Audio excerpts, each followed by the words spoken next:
Assalamualaikum warahmatullahi wabarakatuh.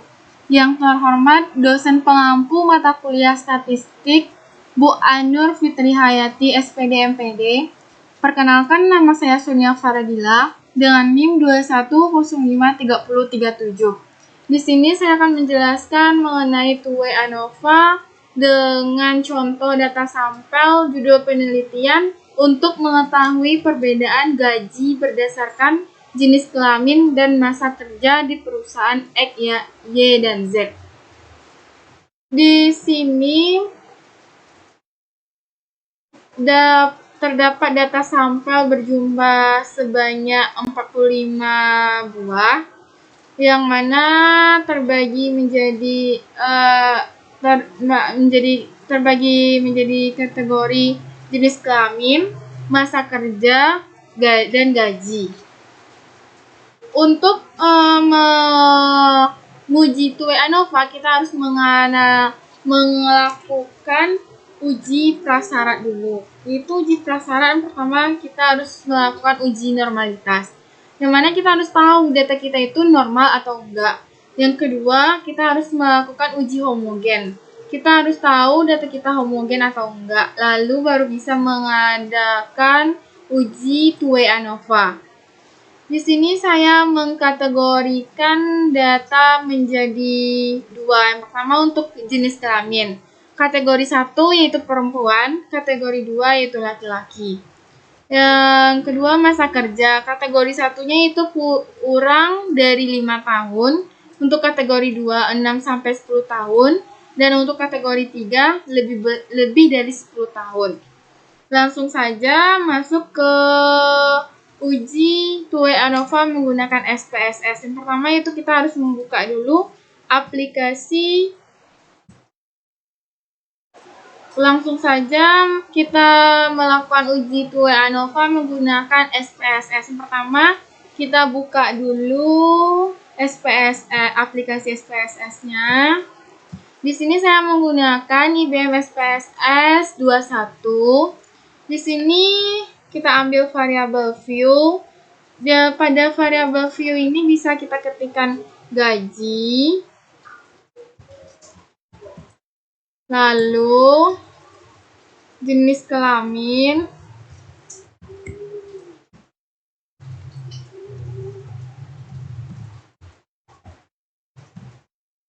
lalu masa kerja,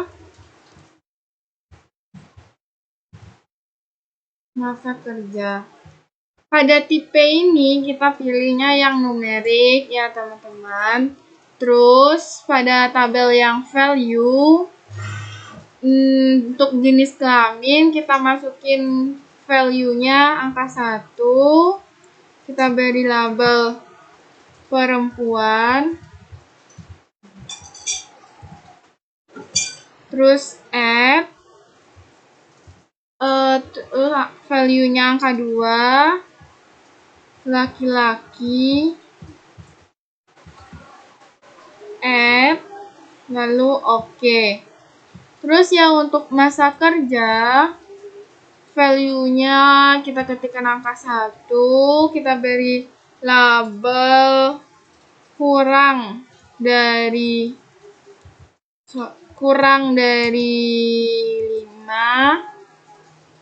Kita tekan add, lalu kita masukin di value angka 2, lalu kita masukin 6-10, add, lalu di value kita masukin angka 3, di label kita beri lebih besar dari 10, kita add lagi, baru kita klik OK.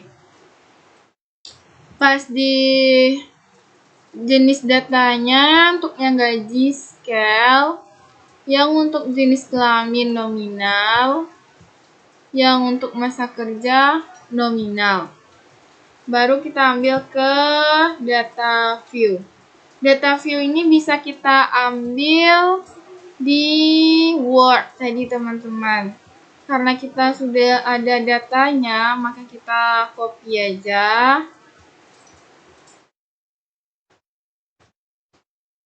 Kita gak copy bagian gaji semuanya ke 45 sampel, Ctrl C,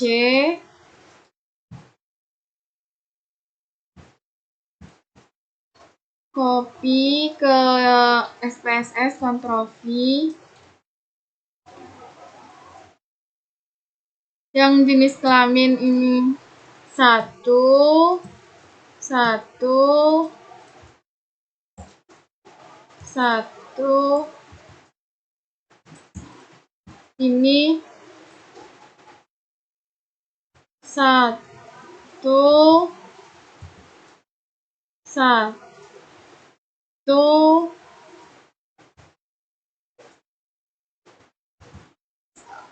dan begitu pun seterusnya. Saya tadi sudah menyiapkan ini untuk menganalisis selanjutnya. Untuk kan tadi ada uji prasyarat, maka kita harus uji normalitas dulu. Maka kita klik analyze, general linear model, univariate, terus gaji kita pindahin ke dependent variable, jenis kelamin sama masa kerja dipindahin ke fixed factor, terus di save kita centang standardized, lalu kita klik continue, lalu kita klik OK. Abaikan saja hasilnya.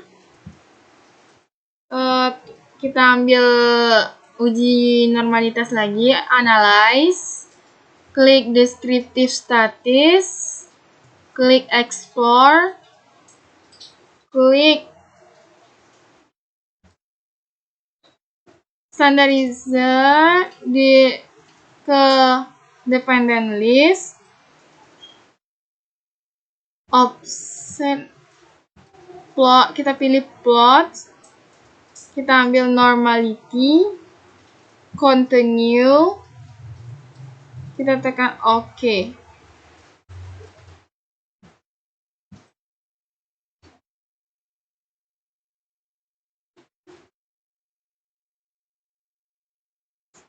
Ini hasil normalitinya.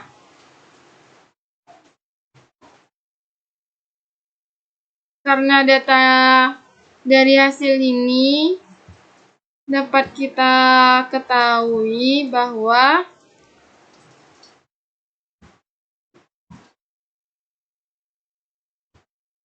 dari data yang kita teliti menggunakan SPSS tersebut dapat kita ketahui bahwa jika kan data kita tuh lebih dari 30, berarti kita menggunakan yang Kolmogorov Smirnov. Jadi karena nilai signifikan kita 0,200, karena itu lebih besar dari 0,05, maka data kita hipotesis 0 kita diterima, berarti data kita berdistribusi normal. Selanjutnya yaitu kita akan menguji homogenitas. Yang pertama yaitu kita ambil analyze general linear model, lalu kita klik univariate, lalu gaji kita masukin ke dependent variable, jenis kelamin, masa kerja kita masukin ke fixed factor. Untuk yang save-nya yang tadi standardized kita hilangkan, continue, lalu kita pilih option yang jenis kelamin kita pindahin ke display min for, masa kerja kita pindahin ke display min for juga, jenis kelamin masa kerja kita pindahin juga. Lalu kita beri tanda centang untuk descriptive statistik, lalu centang homogeneity test, lalu klik continue, lalu klik OK. Tunggu Ini adalah hasilnya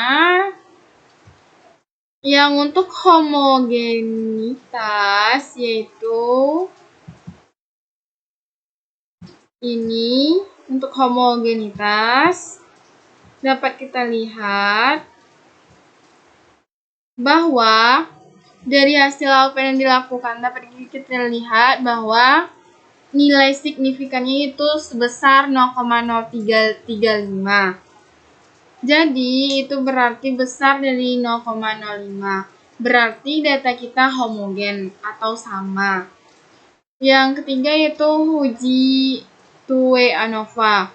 Huji Tue ANOVA bisa kita ambil dari tes